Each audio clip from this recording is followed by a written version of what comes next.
Kama nilivyosema, utaenda kwenye jukwaa la Alibaba, ni hili hapa. Utafungua hapo. Baada ya kufungua itaonekana kama inavyoonekana hapo juu hivyo. Baada ya hapo hatua ya kwanza hapa, unaona hapa juu pameandikwa product hapo juu. Ngoja nichague color.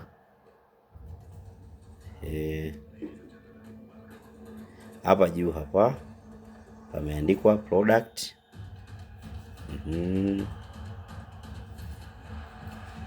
Alafu hapa pameandikwa manufacturer. Manufacturer hapo maana yake ndo viwanda au wauzaji. Hapa hivi ni kama manufacturer.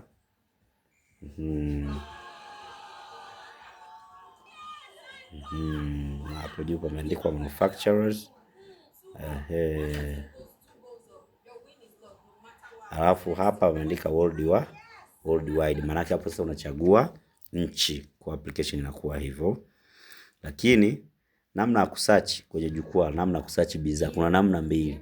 Unaweza kusearch kwa maneno au ukasearch kwa kutumia picha. Kwa hiyo nikigusa hapa kwenye haka kaduara, kwa maana kamekaa kama kamera hapo. Nigusa hapo maana yake nitatafuta picha kwenye gallery kutoka kwenye simu yangu, nitaigusa then product zitatokea. Lakini pia unaweza ukasearch kwa maneno, maana yake hapa hivi. Hapa unaandika maneno then una search hapa kwenye hii button. Kwa hiyo kuna namna mbili ya kusearch bidhaa. Unaweza ukatumia nimesema kutumia picha au maneno. Lakini njia nzuri zaidi ni kutumia nini? Kutumia picha. Na ukija hapa chini kuna home ambao ndio hii hapa tulionayo hapa. Lakini kuna category hapa, unakuwa unaangalia aina ya bidhaa. Lakini pia hapa hivi unaona kuna 99 kwangu. Hizi ni message za supplier au wauzaji ambao nilikuwa na chat nao. Lakini hapa kwenye cart ni bidhaa ambayo uliona alafu ukaisave kwamba unaweza ukainunua baadaye. Lakini hapa kwenye My Alibaba hapa ndipo ambapo ukinunua bidhaa, kwa mfano tukigusa hapo kwenye My Alibaba ndio unaona kuna email yangu, kuna dashboard yangu hapa ambao kuna nilijisajili. Lakini pia kuna hii ambazo ziko unpaid, kuna vitu nilinunua ambavyo sijavilipia. Kuna vitu ambavyo nimeshalipia hapo. Kuna hapo ukinunua bidhaa itakuja hapa. Lakini ikisafirishwa itakuja hapa. Kwa hiyo ukijisajili tu lazima itaonekana hivyo. Kwa hiyo sisi tutakuja hapa home.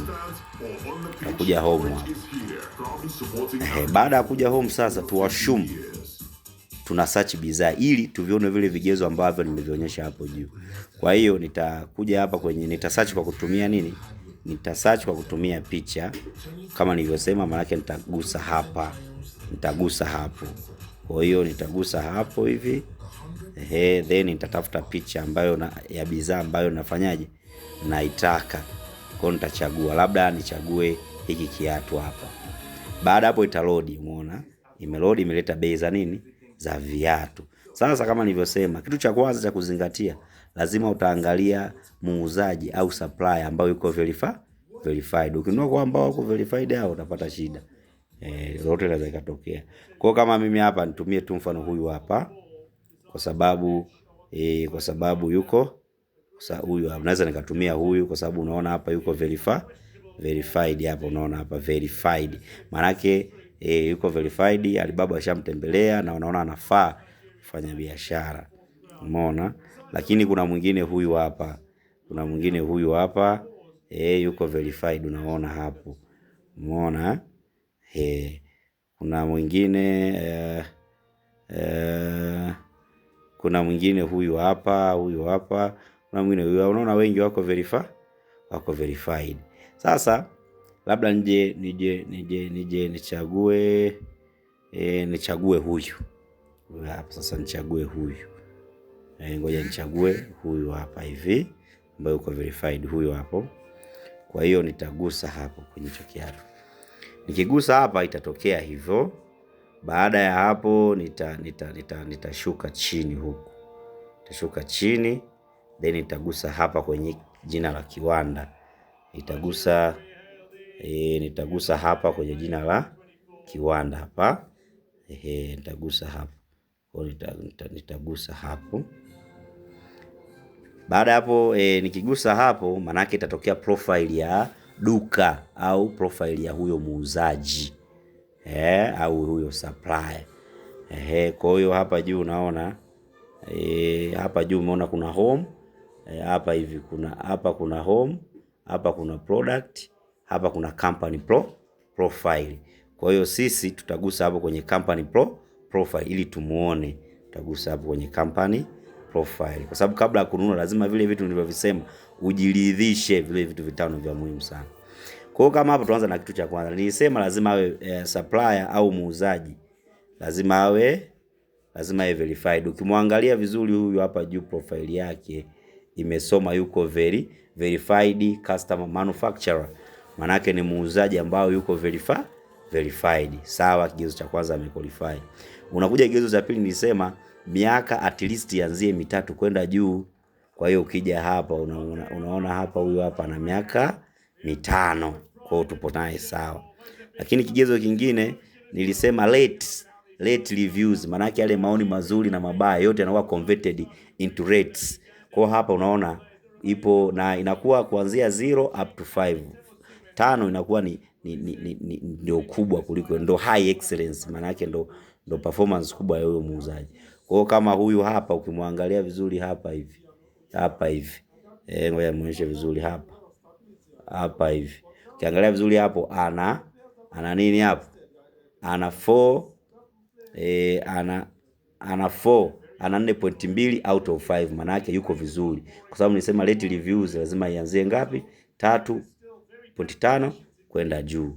Kwa hiyo hayo maoni mazuri, yuko vizuri, ana maoni mazuri, wateja wamependa bidhaa zake, ambayo ni hii hapa rate reviews. Hizi hapa rate reviews ambayo nisema ni maoni mazuri na mabaya yote yanakuwa converted into hiyo. Lakini maoni yakiwa ni mazuri ninaanzia 3.5 hadi 5. Lakini chini ya hapo, maana ukipata labda 2, 1 usinunue kwa huyo muuzaji. Kwa hiyo hicho ni kitu cha kuzingatia. Ambao sasa hayo maoni unaweza kuyaona kwa kugusa wapi? Kwa kugusa hapa ile rate review hiyo hapo. Kwa hiyo ukigusa hapo, nikigusa hapa hivi nitaona maoni ya wanunuaji. Yaani maoni sasa hayo ni maoni ya store nzima au ya duka lake nzima au ya kampuni yake nzima au ya kiwanda chake chote, yatakuwa yako hapo. Maoni ya watu mbalimbali walionunua. Kwa hiyo unaona kama huyu amenunua, sio alikuwa ni wa nchi gani? Kuna huyu aliyenunua hapa huyu. Kwa hajasema, ni lugha ambayo inabidi uitafsiri. Umeona? Kwa hiyo utatafuta maoni ya Kiingereza. Tuone itakuwaje. Tafuta maoni ya Kiingereza. Tuone maoni ya Kiingereza. Anasema kwa mfano kama huyu hapa, tumsome huyu, ni maoni ya Kiingereza. Anasema the softness of the soles, especially the result of the fabric, is better than other product. Umeona, amemsifia huyu kwamba product zake zilikuwa nzuri. Unaenda kwa mwingine. Unaona huyu pia huyu.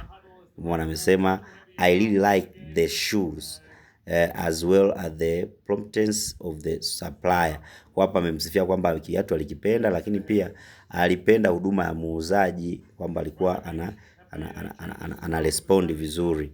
Haya, unaona maoni mazuri. Umeona. Huyu mwingine alinunua suni wa Marekani huyu. Huyu hapa amesema I am definitely ordering from him again, I recommend. Kwa huyu pia alimsifia muuzaji kwamba huyu supplier yuko vizuri. Unaona mwingine huyu hapa akamsifia tena, akasema very good quality. Alimsifia kwamba bidhaa zake zina ubora mzuri. Umeona mwingine huyu hapa akasema highly recommended, kwamba anawashauri watu wengi wanunue kwake. Sasa wa mwisho, ngoja nimwangalie huyu hapa pia. Huyu anasema thank you very much to the supplier, always good quality.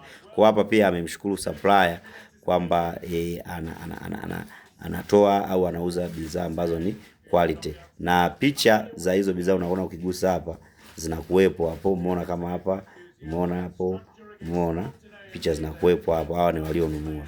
Kwa hiyo unaona kwamba huyu supplier na unaona story view kwamba duka lake au kiwanda chake kina maoni 2000, manake ni mtu ambaye au ni muuzaji ambaye amekuwa akinunua, watu wananunua kwake mara kwa mara, na maoni yake maoni yake ya watu hao ni mazuri. Na haya maoni ni kwamba hata huyu mwenye kiwanda hawezi kuyafuta wala kuyabadilisha. Kwa hiyo yanabidi regulated na supplier wenyewe. Kwa hiyo muuzaji hawezi kuyabadilisha. Kwa hapa anasema supplier service, ukija hapa umeona hapa supplier service ni 4.2 ambao ni nzuri, tuseme na 3.5 hadi 4 yuko vizuri, umeona. On time shipment, manake baada ya kununua ile bidhaa yako utataka iletwe Bongo, lakini kabla ya kuleta Bongo kuna wasafirishaji ambao nitaelekeza tena kwenye somo lingine, wanao tusafirisha ambao kwa mfano kuna Silent Ocean, GNM Cargo, Mapembero Cargo na wengine. Kwa kutoa mzigo kiwandani kwa huyu Mchina mpaka pale kwenye hawa wanaotusafirisha, unaona ana 4.1, kwa yuko vizuri. Lakini pia product quality hapa unaona ana 4.2 ambao pia ni nini?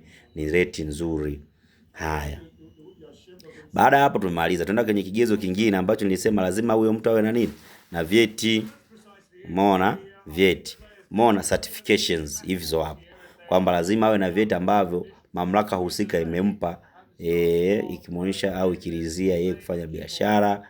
Kama sisi hapa Tanzania kuna hizi TIN numbers, kuna leseni na vyeti vingine. Kwa hiyo na huyu pia anacho hapa cheti hapa. Tunaweza tukakiona certificate of compliance. Applicant hiyo. Kwa umeona hapa na mihuri anayo. Huyo yuko vizuri, yuko vizuri. Haya, huyo ana cheti kimoja lakini natakiwa viwe vingi, lakini hata hicho kimoja sio mbaya. Haya. Kitu kingine vitu vya muhimu nadhani ni hivyo tumemaliza.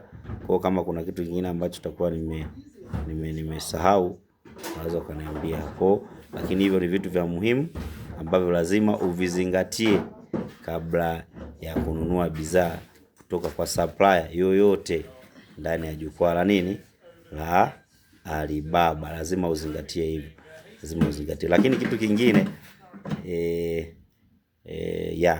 tuishie kwanza hapo.